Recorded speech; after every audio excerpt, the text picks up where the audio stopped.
right, welcome back. We are ready for day two. You should have your drawing in place, and we're going to get ready to start painting the flamingo. I've got my colors laid out. I'm ready to go. So let's jump right into it. Okay. Where to start? I'm going to use the number 12 Kolinsky sable brush for now. And we're going to work light to dark. So I think where I'm going to start is the pink part of the beak. And I'm going to do that with the Pyrrole red. And I'm going to add in a little bit of white. Even a little bit more white. There we go.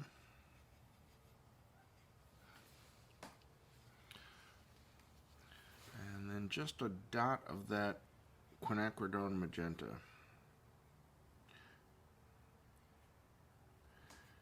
There, okay.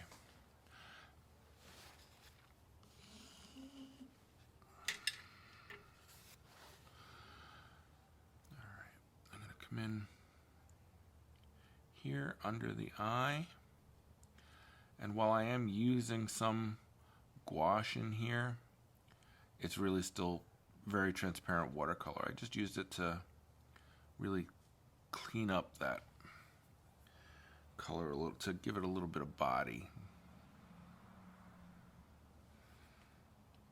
And as we get on this side, it's a little cooler and a little darker for that pink. I don't have to worry too much about this line where the beak goes dark, because that's such a dark color that it's definitely going to cover any pink I put down there. And on this side, on the lighter side of it, I'm going to add some orange into that color. One of the great things you can do. And I'm also going to throw some color down here in the beak to paint around, because that's kind of like a reflection. All right, this is really nice. We've got the cooler pink on one side and the darker on the other. I'm really happy with that. I'm going to leave that dark area alone for now. The top of the head is quite light, so I'm going to use that same mixture. It's a little bit thicker than working with pure watercolor, but it's not terrible. And I'm going to come in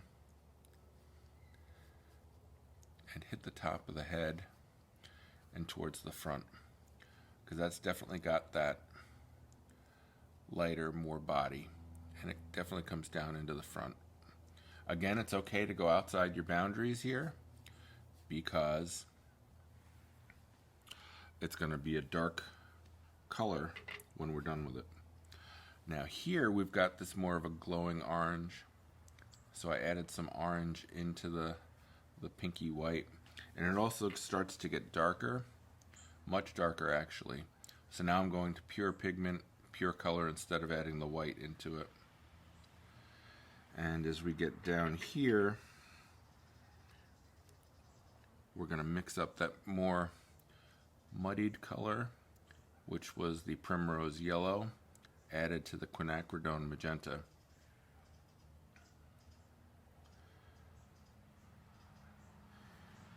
And even darker.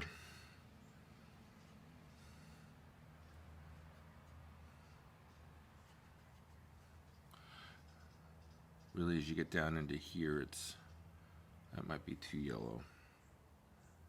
Add some more magenta to that. Okay. There we go. And it comes in here.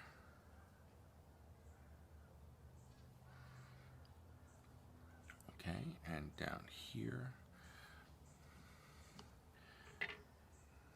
I've rinsed out my brush. I'm going to put more of that cooler tone in there. I'm going to come right up against the beak. And then there's this reflected light down here that I don't want to mess up. So I'm gonna add a little bit of orange, and I'm gonna dry up my brush as I go. There. Okay. This is nice and wet still, so I can add some around that eye. Tends to be more orangey, and again down here. And it's nice to do a little dry brush in here too. Don't be afraid to get your brush dried out, mat it on your paper towel, and come in. Now that warm here is playing nicely against that cooler color on the beak. I do have to watch this from running in, so I'm going to grab that. And I'm going to pick up a little French ultramarine too, to work with that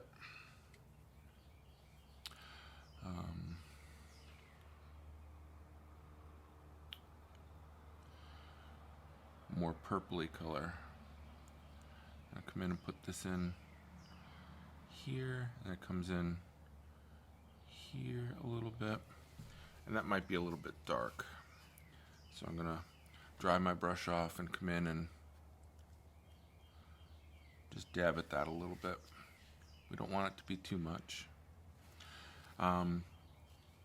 Today I'm using the Arches paper as opposed to the Homunule, which I was using the other day. I like the Homunule very much. I just thought that the older Arches paper would work well for this.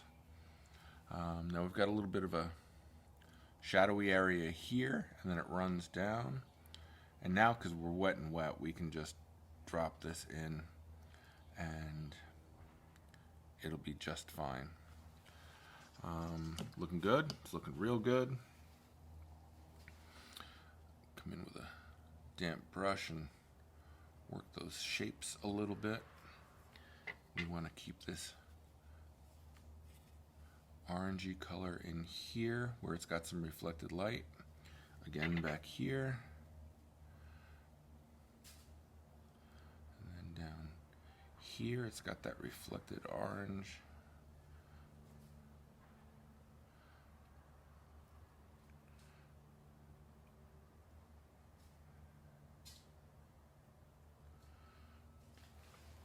Okay, wow, that's looking super. All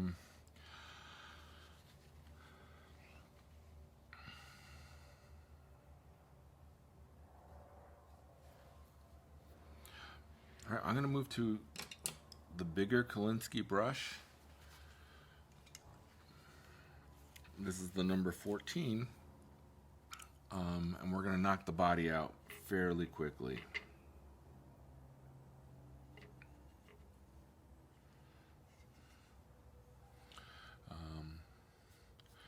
And over here in this area with the feathers, it's going to alternate between warm and cool, but it's also going to be great to get some dry brush going and show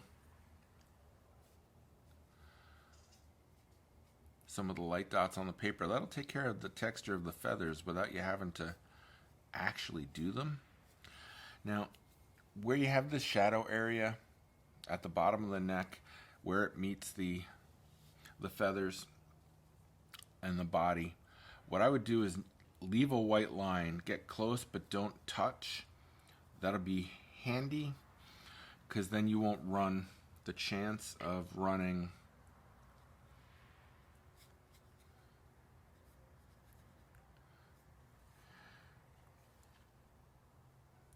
that dark into that light area and destroying the illusion.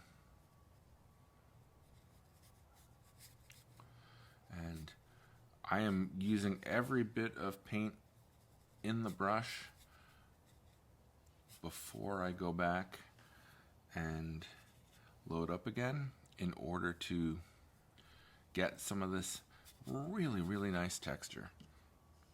And I will still come in and we're gonna smooth it out a little bit. But you see what I'm doing? It's giving us the feel of those feathers without having to do too much. So don't be afraid to use that dry brush to your advantage. Let it dry out. In this case, it's really helpful. And I've got this little bit warmer color here as we get into the shadow underneath the beak.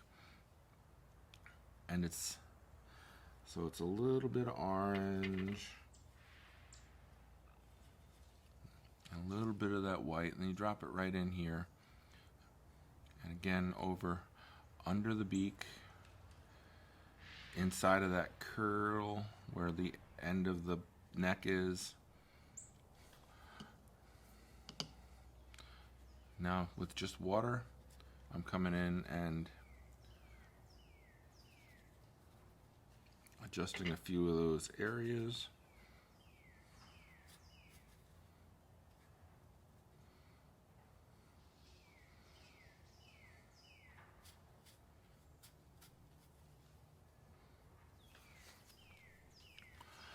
I'm going to tackle this right here now. I need even a little bit more blue in there to pull off that shadow, to make it a convincing darker shadow area under the beak.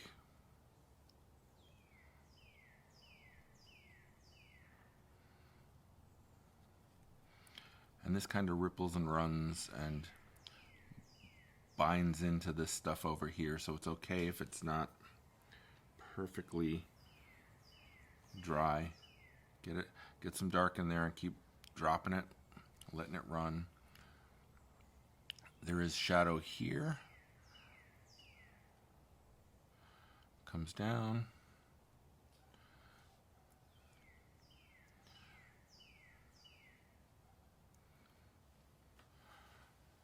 And then we end on the light and warm.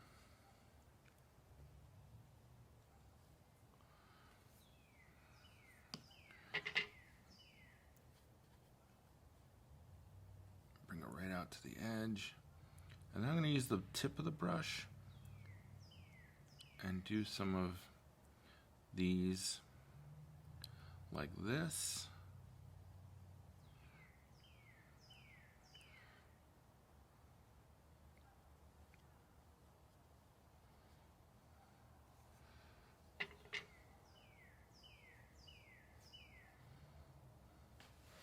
Okay. Looking really good. I do want to darken up that shadow color a little bit. And I dropped just a little bit of green in there too, just to give it some, take away from its blueness.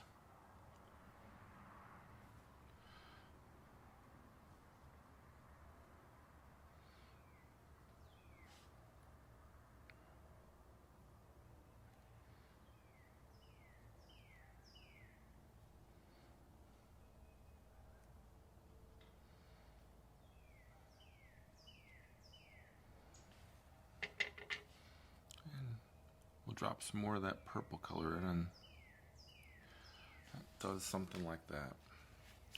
All right, this is looking really strong. I'm really happy with it. Gonna put some of this darker,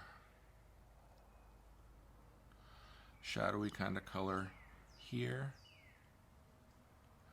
and here, and it actually does this angle thing right at the top of the beak, and it goes up to the eye and around the eye and keeps going up. So you got that, and then we've got a dark spot here. So I'm gonna mix up just a little bit more of that darker shadowy color. Drop it right in here. The paper's wet, so we're doing a little bit of wet into wet.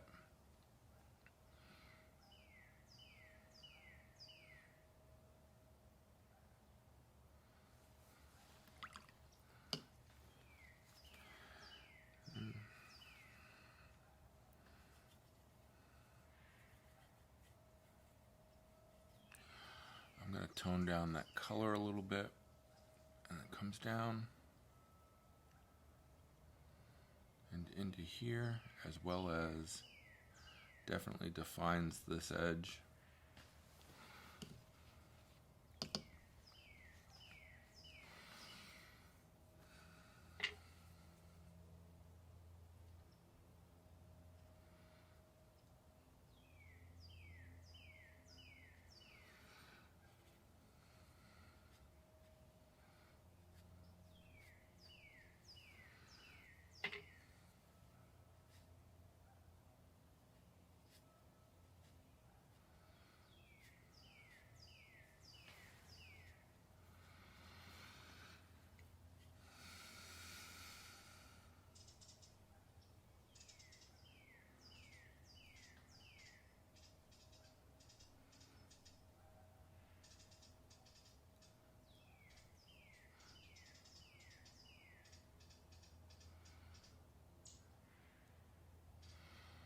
Okay.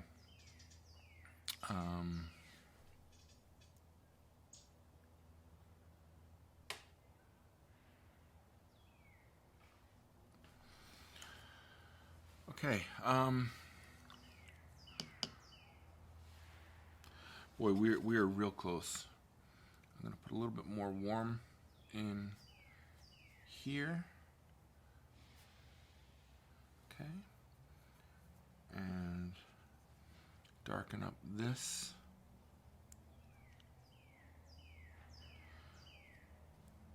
At the end. And here as well.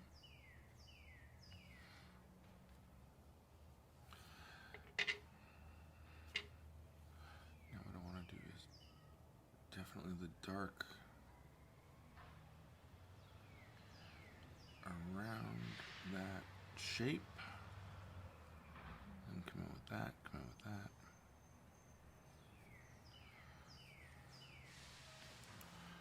Okay. Oh boy.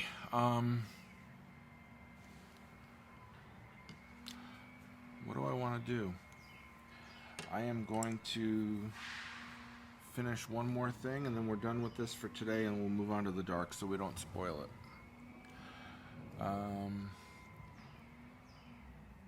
There is a strong yellow up here. And then here. And then it actually does something like this.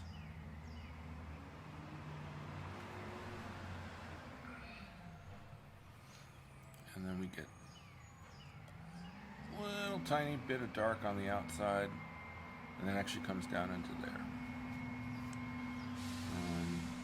I'm going to pick up a little dark on the brush and just shape this a little bit. And there's just a little bit of texture that happens here as we lead into that. Don't want to be too fussy with it. Okay.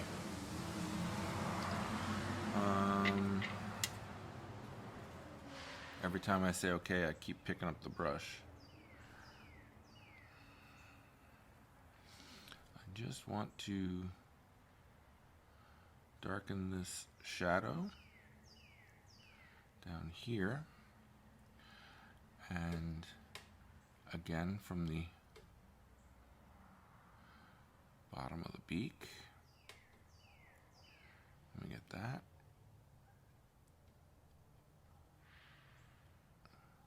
Okay.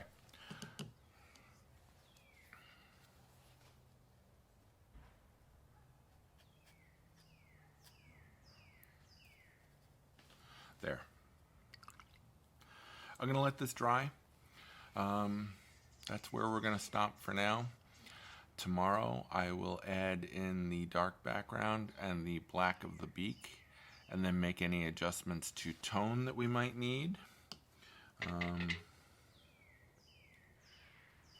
fact, I'm going to pull out some of that, scrub out some of that, and pat it with my paper towel. And do the same thing here. Okay. There.